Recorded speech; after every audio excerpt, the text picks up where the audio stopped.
दिन रोसड़ा में मदन हो रही है। हर वक्त किसी को मार देता है, कहीं गोली मार के भाग जाता है, किसी का हत्या हो जाता है, कहीं लूट हो जाता है। जंगल राज अभी है या पहले था? पहले तो लोग घूम पाते थे। रोसड़ा से जो आपके कांग्रेस प्रत्याशी हैं वीके रवि जी, वो अगर जीतेंगे तो क्यों जीतेंगे? यह कि सभी लोग नाराज हैं क्योंकि यहाँ कुछ विकास ही नहीं हुआ है, जबकि यहाँ विधायक और संसद दोनों बीजेपी के हैं। डेली रेप हो रहा है, रोसड़ा में ऐसा हो रहा है। अभी तो डेली पर्दे का नियम बना दिया है। जब से सरकार 125 यूनिट दे रही है उस दिन से चोरी बढ़ गया है हमारे बिहार में। रोसड़ा में तो और ज्यादा चोरी होने लगी है। जो मेन मुद्दा है यहाँ हॉस्पिटल का है, यहाँ छोटा बड़ा इलाज नहीं हो पा रहा है, तुरंत यहाँ से रेफर कर दिया रहा है। कुशवाहा जी हैं तो किसको, सम्राट चौधरी को मुख्यमंत्री बनाएंगे? बीके रवि को बनाएंगे हम, तेजस्वी यादव को सपोर्ट करेंगे। क्या यूथ ने मांग उठाया यहाँ के विधायक सांसद से कि भाई आयुर्वेदिक कॉलेज स्टार्ट करवा दीजिए? मांग करते हैं तो भाग जाते हैं विधायक जी यहाँ कहते हैं हमारे आत्मसम्मान पर ठेस पहुँचता है। ये सवाल आप कैसे कर दिए? पहले उन्होंने देखा तमिलनाडु में रह के तमिलनाडु को लोग विकास किए, उनके बाद वो सोचे कि हमारे शहर में कुछ विकास नहीं हो रहा है, वो वहाँ छोड़ के हमारे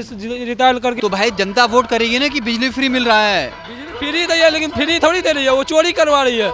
वो अपना सत्ता को भेज रही है, अपना आदमी को भेज के चोरी करवाने के लिए काम कर रही है ये। 2020 का विधानसभा चुनाव आपको याद होगा, जहां तेजस्वी यादव ने ये कहा था कि हम 10 लाख नौकरी देंगे, और उसके बाद वो एक बहुत बड़ा मुद्दा बना और कहा जाता है कि भले ही 12,000 वोटों के अंतर से तेजस्वी सीएम नहीं बन पाए, महागठबंधन की सरकार नहीं आई, लेकिन काफ़ी अच्छा परफॉर्म किया। इस बार फिर जो है तेजस्वी यादव नौकरी रोजगार को मुद्दा बना रहे हैं, और यही वजह है कि बीजेपी भी अब जो है वो धर्म की बातें ना करके सीधे ये बात करें कि सिंचाई, दवाई, कमाई, रोजी रोजगार की बात हो रही है। हम रोसड़ा विधानसभा में कुछ यूथ हैं और सीधा बात करते हैं नौकरी रोजगार का मसला इस बार कितना बड़ा होने वाला है। क्या नाम हुआ आपका? सुमन कुशवाहा। सुमन कुशवाहा जी। कुशवाहा जी हैं तो किसको, सम्राट चौधरी को मुख्यमंत्री बनाएंगे? सम्राट चौधरी को बनाएंगे, बीके रवि को बनाएंगे हम, तेजस्वी यादव को सपोर्ट करेंगे। तेजस्वी यादव को सपोर्ट करेंगे जी। क्यों तेजस्वी यादव, ये बताइए। तेजस्वी यादव जनता के पीछे जाते हुए, अति पिछड़ा आदमी को देखते हैं, वो उनके पीछे जाते हैं, वो सारा चीज करते हैं, उनको हम सपोर्ट में करेंगे। इस वक्त हम रोसड़ा में हैं, तो रोसड़ा से जो आपके कांग्रेस प्रत्याशी हैं वीके रवि जी, वो अगर जीतेंगे तो क्यों जीतेंगे? वो जीतेंगे, जनता के लिए, हित के लिए काम कर रहे हैं, वो जीतेंगे ही जब। 3-4 उनका बताइए मजबूती वीके रवि में, ऐसा क्या है जो आपको एक यूथ लगता है कि इनको जितना चाहिए? वो गरीबों के पास पहुंचते हैं, गरीबों के बात जानते हैं, गरीबों के दिल के बात जानते हैं। वो हर नेता पहुंचता है, बीजेपी के विधायक पहुंचते होंगे। पहुंचते हैं ना, बीजेपी के वीरेंद्र पासवान कहाँ पहुंच रहे हैं? वो अभी तक बताइए, कोई भी कहीं मीडिया भी होंगे जो मीडिया बताए होंगे कि वीरेंद्र पासवान अभी यहाँ पे आए हैं, यहाँ पे इनसे मिले हैं। एक भी आदमी से बताइए, कहीं पे नहीं जाते। वो डरते हैं कि जाएंगे हमें जनता पूछेगी क्या, हम कुछ नहीं किए हैं अभी तक। अभी सत्ता पर इतना दिन रहे लेकिन हम कुछ नहीं कर पाए हैं। सवाल पूछेगी जनता पूछेगी तो हम कहाँ से बताएंगे उसको, इसलिए वो डरते नहीं निकल पाते हैं। तो इस बार क्या रोजी रोजगार जो तेजस्वी यादव कहे हैं कि हम देंगे, तो आप लोग क्या सोचते हैं कि मिलेगा? क्योंकि तेजस्वी यादव, हो सकता है मोदी जी ने कहा 2 करोड़ देंगे, नहीं दिया, तेजस्वी यादव भी नहीं देंगे। नेता वादा करते हैं, मुकर जाते हैं। नहीं, तेजस्वी यादव बोले थे 17 महीना के लिए सीएम मुख्यमंत्री रहे ना।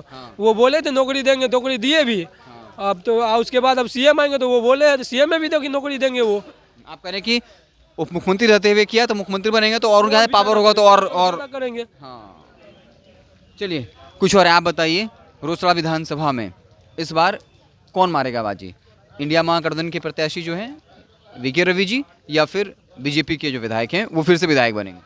फिर से तो उनका उम्मीद नहीं है क्योंकि लोगों में ऐसा देखा गया कि सभी लोग नाराज हैं क्योंकि यहाँ कुछ विकास ही नहीं हुआ है, जबकि यहाँ विधायक और संसद दोनों बीजेपी के हैं। यहाँ तो और विकास होना चाहिए, लेकिन विकास डबल इंजन की सरकार है, केंद्र में सरकार है, केंद्र में भी है और यहाँ एमपी एमएलए दोनों है, यहाँ फिर भी नहीं विकास हो रहा है। तो लोग, जनता बहुत नाराज है इनसे, इसलिए इस बार वीके रवि सर को निकालने का प्रयास कर रहे हैं सभी। अच्छा, ये क्या लग रहा है, आप लोग सोचते हैं कि जब यहाँ के विधायक हैं, सांसद हैं, बिहार में सरकार है, केंद्र में सरकार है, तो आप क्या चाहते थे कि उस में क्या क्या ऐसा हो जाए तब आप बीजेपी को समर्थन देते? ये सबसे बड़ा मुद्दा तो है पहले जाम की समस्या है। जाम में बहुत लोगों की परीक्षा छूट जाती है। बहुत लोग हैं जिसका रोजगार करने जाते हैं, वहाँ ठीक से टाइम पर नहीं पहुँच पाते हैं। जो मेन मुद्दा है यहाँ हॉस्पिटल का है, यहाँ छोटा बड़ा इलाज नहीं हो पा रहा है, तुरंत यहाँ से रेफर कर दिया रहा है। वहाँ उपयुक्त वहाँ पर चिकित्सक नहीं है। यहाँ उससे बड़ा मुद्दा यहाँ जो एक कॉलेज है आयुर्वेदिक मेडिकल कॉलेज, वो बहुत दिन से बंद पड़ा है, उनको चालू किया जाना चाहिए। तो बीजेपी तो आयुर्वेद की बात करती है, तो क्या यहाँ कॉलेज हम सिर्फ मीडिया के बारे में बात करती है, लेकिन यहाँ पर आयुर्वेदिक कॉलेज है वो बंद है, आप बता रहे हैं? हाँ, समस्तीपुर का एकमात्र कॉलेज है जो रोसड़ा में, जो आयुर्वेदिक कॉलेज, वो बंद पड़ा है, उनको चालू किया जाना चाहिए जिससे छात्र। तो क्या यूथ ने मांग उठाया यहाँ के विधायक सांसद से कि भाई आयुर्वेदिक कॉलेज स्टार्ट करवा दीजिए? मांग करते हैं तो भाग जाते हैं विधायक जी यहाँ कर कहते हैं हमारे आत्मसम्मान पर ठेस पहुँचता है। ये सवाल आप कैसे कर दिए? क्या बोलते हैं हमारे आप सम्मान पर ठेस पहुंचता है? यहाँ पर लोग उनको भोज खौका के नाम से सम्मानित किए हैं। कौन सा शब्द कहा आपने?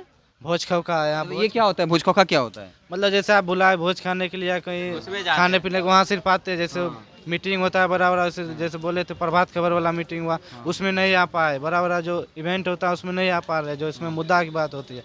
लेकिन वही जो आप ये कह रहे हैं कि जब सवाल से डरते हैं क्योंकि काम नहीं किया, आप ये कह रहे हैं कि मीडिया के कार्यक्रम में भी नहीं आते हैं कि अगर कोई यूँ सवाल पूछ देगा।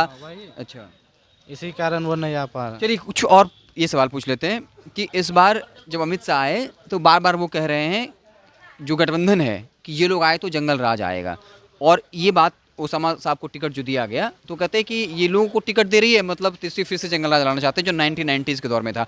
तो आज एज अ यूथ कैसे लेते हैं अमित शाह या और जो जब जंगल राज की बात आती है तो? जैसे उस समय देखिए लोग बहुत अनुसूचित लोग हैं जो वो उतना अशिक्षित थे तो उनको उस तरह से किया, लेकिन अब लोग शिक्षित हो गए हैं। अब वो मतलब आप कह रहे हैं शिक्षित हो, अब उस तरह का माहौल नहीं बन पाएगा। अब उन तरह का माहौल नहीं बनता, अब सब एक साथ रहते हैं। पहले था छुआछूत जैसे बहुत सारी प्रथाएं थी, लेकिन अब वो खत्म हो गया है।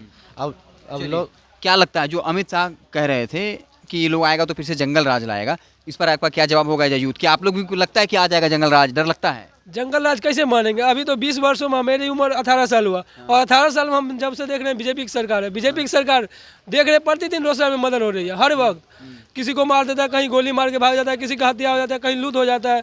जंगल राज अभी है या पहले था? पहले तो लोग घूम पाते थे, खुलेआम कहीं चल जाते थे, यही डर था, ऊंच नीच के डर था सिर्फ। लेकिन अभी तो उससे भी ज़्यादा डर है। लड़कियाँ निकलना नहीं चाहती है, सड़क पे निकलना डरती है, उसके माता पिता भेजने से डरते हैं। निकलेगी मेरी बेटी, कुछ हो जाएगा रास्ता में। अभी देख रहे हैं हर एक जगह पर आपको रेप का खबर मिलेगा, यहाँ रेप हो रहा है, यहाँ वो हो रहा है। लेकिन क्यों? क्या इससे पहले होता था ऐसा? ऐसा सुने थे पहले कि ऐसा हो रहा है भाई, दिल्ली रेप हो रहा है, रोसड़ा में ऐसा हो रहा है। अभी तो दिल्ली पर्दे का नियम बना दिया है। जब से सरकार 125 यूनिट दे रही है उस दिन से चोरी बढ़ गया है हमारे बिहार में। रोसड़ा में तो और ज़्यादा चोरी होने लगी है। 125 यूनिट दे रही है और रात को वो लाइन काट लेती है, उसमें चोरों को बढ़िया से सहायता। आप क्या बात कर रहे हैं? नीतीश कुमार ने कहा कि 125 यूनिट बिजली फ्री मिल रहा है, तो भाई जनता वोट करेगी ना कि बिजली फ्री मिल रहा है। बिजली फ्री दे रही है, लेकिन फ्री थोड़ी दे रही है, वो चोरी करवा रही है। वो अपना सत्ता को भेज रही है, अपना आदमी को भेज के चोरी करवाने के लिए काम कर रही है ये। तो आप कह रहे हैं कि लाइन कट जाता है, लाइन अब नहीं रहता है। लाइन नहीं रहता है, लाइन सही नहीं दे पाता। पहले तो जब पैसा लोग अपना गरीबी पैसा देता था उस समय तो लाइन 24 घंटा दे पाता था, 20-20 घंटा लाइन रहता था। अभी कहाँ 20-20 घंटा, 10 घंटा मुश्किल से लाइन नहीं पहुँच पाता। अच्छा ये बताइए विक्रम जी, आप जब बीके रवि जी की बात कर रहे हैं, आपको ऐसा क्या लगता है, क्या वो 3-4 बातें जो आप ये कह रहे हैं कि भाई वो चुनाव जीत सकते हैं, क्या लगता है वो एज अ यूथ आपको? वो जीतेंगे, जरूर जीतेंगे। 3-4 कौन सी वो बातें हैं जिसके आधार पर कह सकते हैं कि हाँ इनको जितना चाहिए, जीत जाएंगे? पहली बात है वो डीजीपी रहे, वो डीजीपी के वो रिटायर होने वाले थे, 2-3 वर्ष के बाद रिटायर होने वाले थे। अगर वो चाहते, अगर वो सेवा नहीं करना चाहते, अगर कमाना चाहते, अगर वो चाहते कमाना, तो उससे ज़्यादा रिटायरमेंट में ज़्यादा कमा लेते। वो रिटायरमेंट लेकर अपना जीवन तक खुशी रह जाते, उनके बाल बच्चे तक खुशी रह जाते। लेकिन वो खुशी छोड़ दिए, वहाँ से वो पैसा छोड़ के जनता की सेवा के लिए वो दूसरा रास्ता चुन लिए। वो रास्ता चुन के दूसरा रास्ता में आ गई सेवा करने के लिए। पहले उन्होंने देखा तमिलनाडु में रह के तमिलनाडु को लोग विकास किए, उनके बाद वो सोचे कि हमारे शहर में कुछ विकास नहीं हो रहा है, वो वहाँ छोड़ के हमारे रिटायर करके आप ये कह रहे हैं कि वो पढ़े लिखे हैं इसलिए मौका मिलना चाहिए। मौका मिलना चाहिए उनको। चलिए तो हमने कुछ यूथ से बात की। रोसड़ा विधानसभा में इस वक्त हैं, हम अलग अलग विधानसभा क्षेत्र में जा रहे हैं और जानने की कोशिश कर रहे हैं कि जो जनता है जो चाहे गठबंधन को समर्थन दे या फिर एनडीए को, वो क्या मुद्दा उठा रहे हैं। अगर कह रहे हैं कि इंडिया गठबंधन जिसकी सरकार बनेगी तो क्यों बनेगी और एनडीए की सरकार बनेगी तो क्यों बनेगी, ये नब्ज हम जानने निकले हैं। आप देखते रहें द इंडिया टॉप। यूट्यूब पर देख रहे हैं, सब्सक्राइब कर लीजिए, फेसबुक पर फॉलो कर लीजिए। बहुत बहुत धन्यवाद।